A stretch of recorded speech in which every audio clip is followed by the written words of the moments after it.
ঠিক ব্রাজিলের মতোই ট্র্যাজেডি, হারতে হারতে অলৌকিকভাবে বেঁচে গেল হ্যারি কেইনের ইংল্যান্ড। কি হচ্ছে 2026 বিশ্বকাপে? জায়ান্টরা কেন বারবার এমন ট্যাকটিক্যাল চাপের মুখে পড়ছে? ম্যাচে ব্রাজিলের মতোই প্রথমে 1-0 গোলে পিছিয়ে পড়ে ব্যাকফুটে চলে গিয়েছিল ইংল্যান্ড, কিন্তু জাপানের চেয়েও কঙ্গোর জন্য ফুটবল প্রেমীদের হৃদয় বেশি ভেঙেছে। বিশেষ করে কঙ্গোর গোলকিপার এমপাসি যখন জুড বেলিংহামের দুর্দান্ত শটটা জানপ্রাণ দিয়ে ঠেকিয়ে দিলেন, তখন ডিফেন্ডারদের বেসিক দায়িত্ব ছিল গোলকিপারকে মিনিমাম রিবাউন্ড সাপোর্টটা দেওয়া। নে 2 বেলা খাবি ফ্যান্টাস্টিক নিমো খালাল সল্টেড বিস্কুট। কঙ্গো খারাপ খেলেনি, কিন্তু দ্বিতীয় গোলটা এসেছে ডিফেন্সের চরম দ্বিধা আর ক্লিয়ারেন্সের অভাবে। এমপাসি বল ঠেকানোর পর রিবাউন্ড হয়ে যখন বক্সে ফিরে এলো, কঙ্গোর দুজন ডিফেন্ডার জাস্ট জোন পজিশনে দাঁড়িয়ে চেয়ে চেয়ে দেখলেন।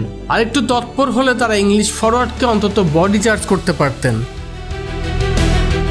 কিন্তু সেই ডিফেন্সিভ ল্যাপসের সুযোগে আনমার্ক থাকা হ্যারি কেইন গোল করে ইংল্যান্ডের মান সম্মান আর বিদায়ের লজ্জা বাঁচালেন। অথচ দ্বিতীয় হাফে জাপানের চেয়েও কঙ্গোর হাই প্রেসিং এফোর্ট ছিল চোখে পড়ার মতো।